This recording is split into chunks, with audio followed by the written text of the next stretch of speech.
Let's get started. Shot or no shot. An interesting story over the weekend. Bob Nightingale reporting a name as the potential next manager of the White Sox, AJ Pierzynski.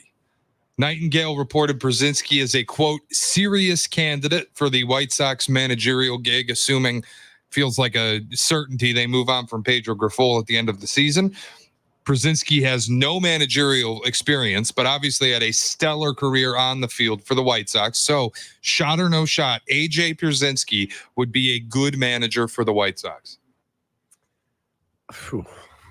Look, if they had a team that was ready to win, could AJ do the job? Yeah, I like AJ. I've always had a very, very good relationship with AJ. I like him very much. AJ taking over a team that's coming off the historically worst record in the history of baseball. I don't know how that would play out. Like he wasn't the easiest guy around the ballpark for the front office to deal with when he was here. Now he's matured and he's really good at his media work.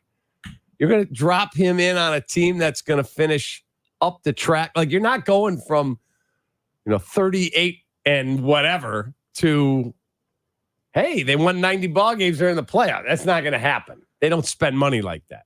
The answer here, though, Kev, has to be shot because anything is better than Pedro Grifol.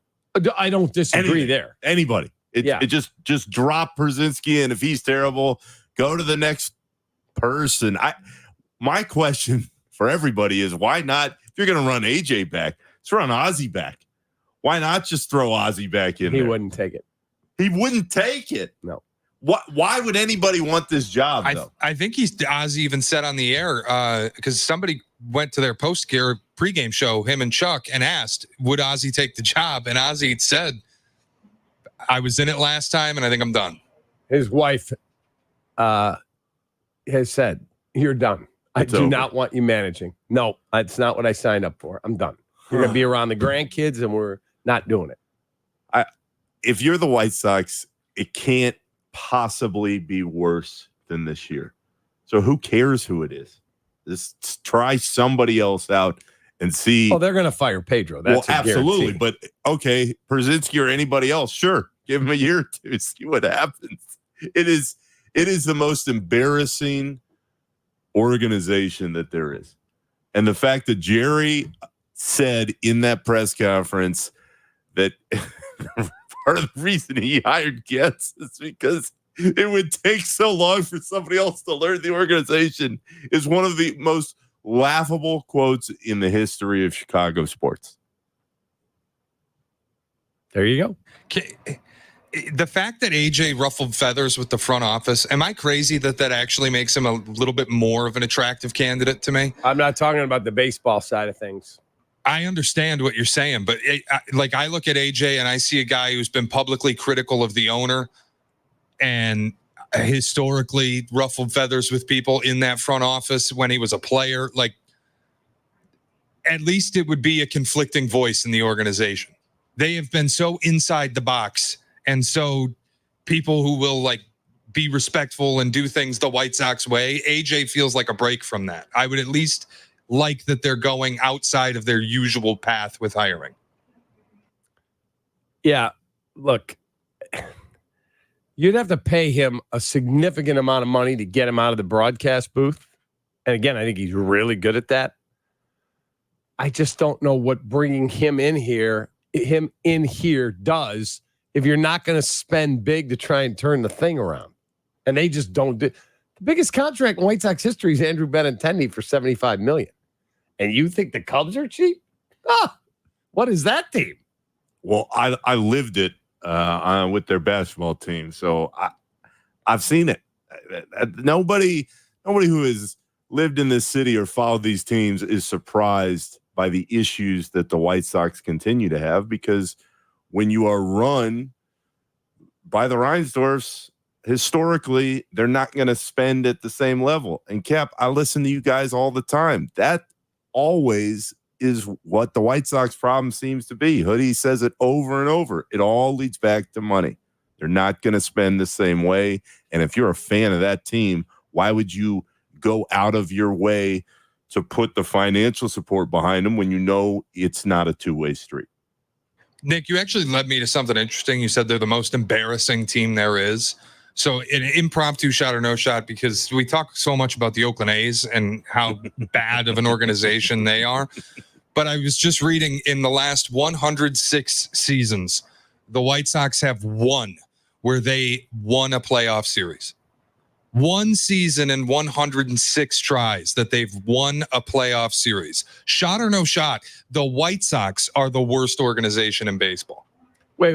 You mean the A's? The A's have won one playoff. No. The White Sox have one season where they won a playoff series in 106 years.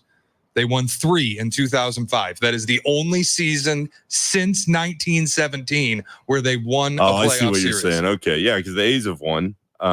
He's won multiple World Series. The White Sox are a complete joke.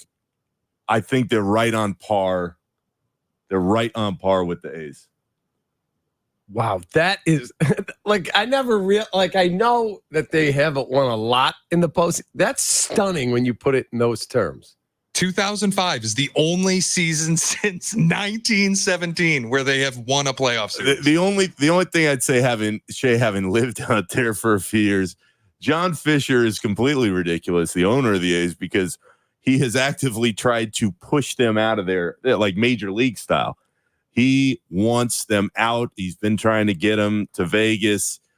The one thing you can say about Jerry is that he's been loyal to Chicago, but it's at the detriment of the city because the way he runs these teams has not been conducive to winning over and over and over again, decade after decade.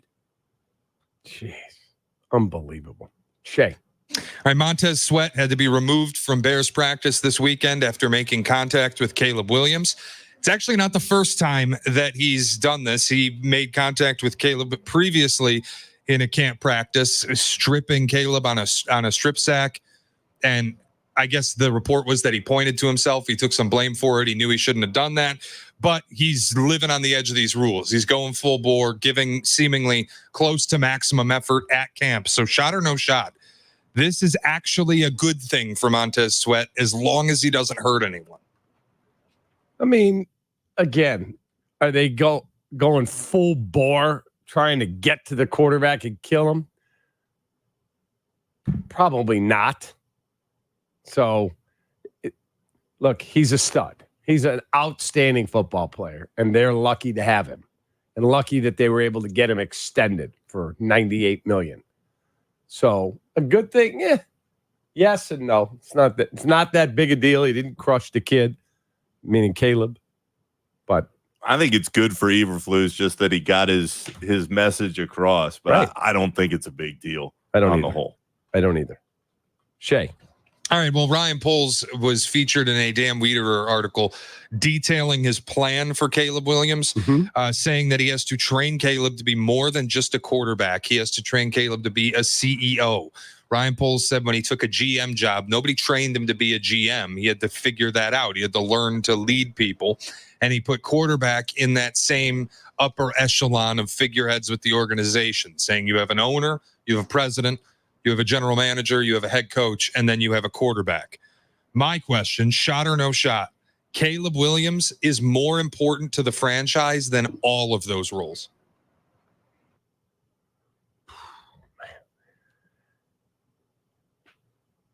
Man, that's a shot because he's so important to everything going forward. But I've always believed the guy who picks all the players and puts the whole thing together is just about as important as anybody in the organization. Cap, Shay, it's a shot because if you don't have the right quarterback, you have nothing. You can't win at any level of football without having the guy in place. And Cap, it's what has scared me in listening to all the hype around this Bears team right now is because absolutely it's warranted. I watched Caleb Williams at USC. He looked awesome. But I don't know if that's going to translate, and I certainly don't know if it's going to translate right away. It might, and he might be that great immediately, but He might not be. I mean, there have been plenty of guys who have come through here with all the hype in the world, and they never were who everybody wanted them to be. So if you don't have a quarterback, you don't have anything, especially in the NFL. All the rules, they're great in theory and in on paper, but they have to be in practice, and you've got to have the right guy pulling the trigger behind center. Agreed. But it's tough, man. Poles has put this whole thing together. So they're both important. Shay.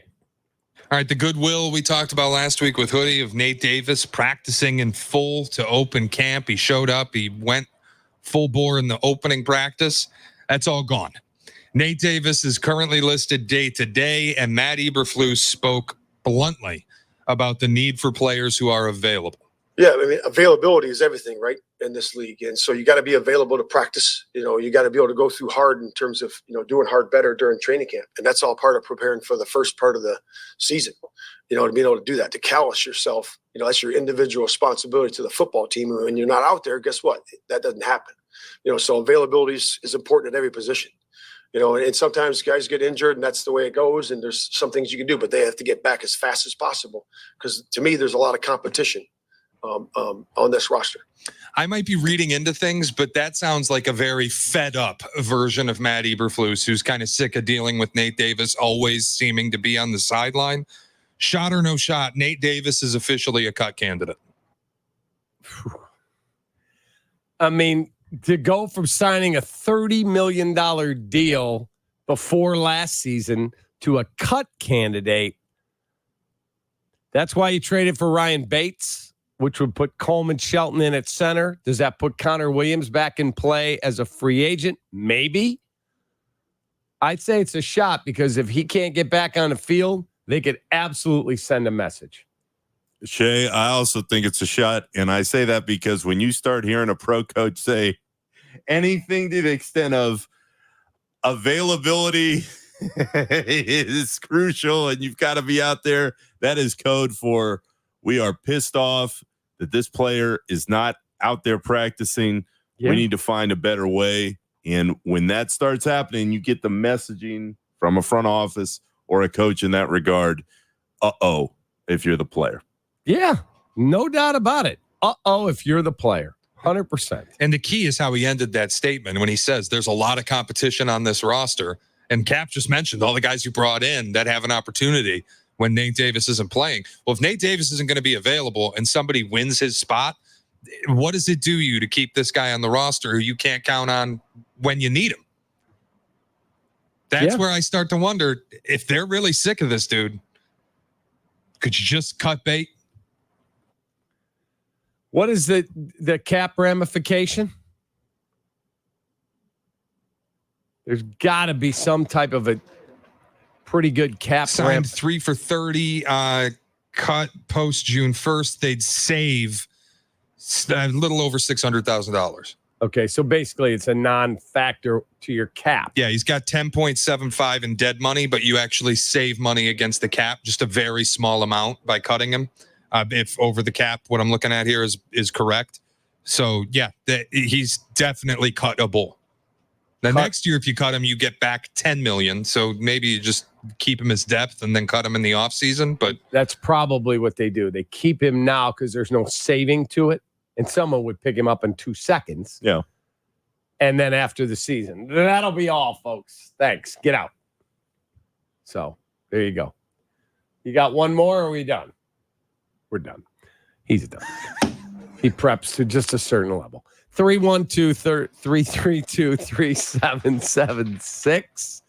We'll go around the NFL. It's a staple here on the show. It's next.